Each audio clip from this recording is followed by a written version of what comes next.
Michael, the ruthlessness must have been a pleasing aspect of it. They kept going. Yeah, I was really pleased with our players. They just kept their foot down all the time. The other team, I thought they fought well and they gave a good account of themselves. And I just thought our quality of players, I think, just wore them down a little bit. And we had, as you know, a lot of speed in their edges. So they just got it. How much better than last week was it from the coach's perspective, or was it better? Yeah, I thought it was better. I thought we probably didn't start quite as good, but I thought overall the game and our performance, our execution of most things was pretty good. And you'd have to be a tough coach to not say 70 odd points is not good enough. Looks like the cohesiveness of the team is getting better week by week. Would you agree? Yeah, I do. I think that as they play more together, they're getting their teamwork and their team skills seem to be just really flowing now, and they're getting more and more to the repertoire between each other. So I'm pretty happy with that, and it's not me coming up with the plays; it's the guys coming up with the plays that suit them, and I'm pretty happy with how they're going. John was saying just before that maybe coming up against teams like Wales and USA, they might not be getting you well prepared for the big games to come. Do you sort of see that there's anything in that? Yeah, I think from the USA and Wales, I think we're progressing, and I think the other teams that we're playing are getting better as well. And I think our next game against Italy, I think that'll be another step up as well. There's quite a few NRL players that are playing there, so that'll be a tough one. So I'm looking forward to that, and looking forward to seeing our players and how they go there. So I think again there'll be another step up, and hopefully we can keep progressing. How far can you go, do you think, though? I mean, that's 2 big wins now. You look at the other teams around you. How far do you think Fiji can go? Well, I want the team to win the World Cup, but we'll just do the old 1 week at a time, and and that's what it is. It becomes a knockout virtually after this week. So it's trapdoor footy, and if you don't start well in the game, you really put yourself under pressure. But I think there's enough quality in our team that can trouble some of the bigger teams. He also said, like, despite what happened tonight, he didn't think that a Tier 1 country would get knocked off in this tournament. Do you see that as a bit of a glass ceiling, the first win, and maybe a lot of pieces will fall and it'll happen regularly? Like, are we getting close to that moment when it happens? I think so. I think you look at the Tongan team, the Samoan team, the Fijian team. I think they're getting more and more NRL players in their World Cup squads every 4 years. You look at how they progress. I'm not saying that they're going to go any better or any worse, but that's an indicator for you that something's going to give at some stage. Whether it's Fiji, Tonga, Samoa, or Papua New Guinea, one of those teams is going to start pushing through a little bit. Kevin, do you allow yourself to think what it'll be like that day when you do beat, Australia, New Zealand, or England? Yeah, obviously they're the top now, the best in the world. They're ranked number 1, and that's everyone's coming for them. Everyone wants that number 1 spot, but at the same time, I believe we've got something special here. But just like Potsy said, we're just taking it week by week. We don't want to look too far ahead. We know we had a real good win tonight, so we just want to enjoy that short turnaround. Tomorrow we fly to Canberra, so we've got another job to do next Friday. Are you confident you will be ready for those top tier nations when it comes to playing them? I reckon, yeah, 100%. That's what we're training for. You want to beat the best, and then to be the best, you have to beat the best. So, we rock up to training. Everyone's real professional in their preparation.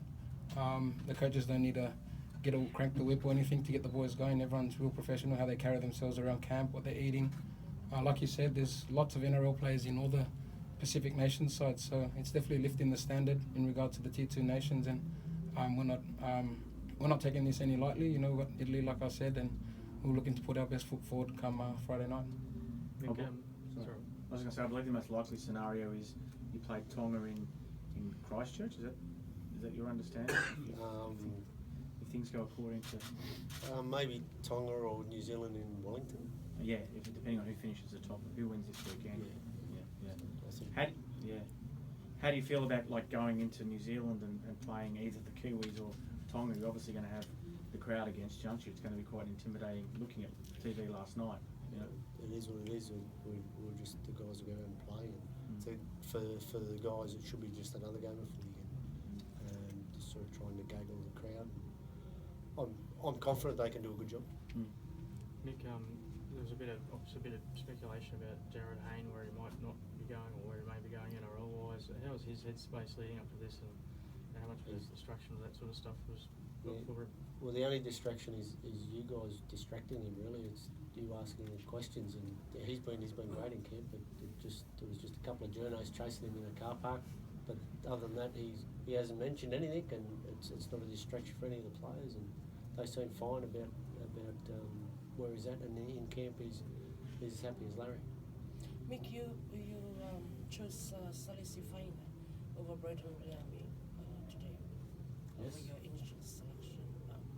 Could you elaborate on that selection? Braden Williami had an infection, so it was if he played, it was going to send that infection all around his body. So it was a risk we decided not to take with a short turnaround.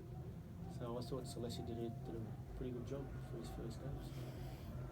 So on debut, I thought he was great. So yeah, unfortunately for Braden, he had an infection, and I didn't want to take the risk about playing him, and Salesi got to make his debut, which is a good thing. So apart from Braden, who else has some sort of infection?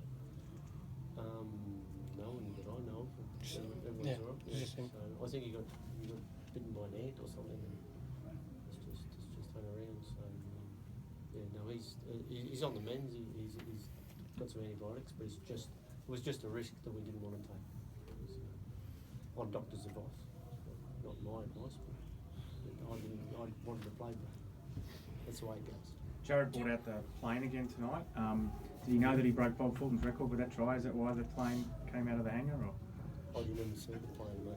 Oh, no. I was too busy writing something or looking elsewhere. I didn't see it, but that's good, isn't it? It's great. Great that Bob Fulton's in the morning. Yeah, fantastic for Jared. Is he a He's an stats-minded exceptional guy, Jared? Would he know about the record, or would he not really? I'm not 100% sure, but I don't know. I can't answer that. We Mate. can ask him. That's all. Yeah, sure. Seems like the boys really got around him when he did score that try. Kevin, were the boys aware of it and quite thrilled for him? We're just happy to score points, to be honest. That's all we're focused on, playing football. We're not really buying into what like all the media say. We've got a real good group here. It makes camp more enjoyable when everyone's having fun. So that's what it is, and I think it's shown there on the field. You know, like when the boys score every single try, we're celebrating. It's just it's a great time to be in camp, and the boys enjoy each other's company. We've created something special, like I said here, and everyone's just enjoying their football. No injury concerns? No, just a couple of cramps and a couple of bumps and bruises. That's why Bellamy left the field, just cramp. Yeah, just cramps just at the back end. There's no reason he couldn't be out there for the last couple. Were you pretty impressed with him, actually? Yes, Bellamy, yeah. yes, mate, he's a good player. No doubt about that, as you guys have just said. All seen already. All right, enough. Congratulations, Thanks, guys. No worries, mate.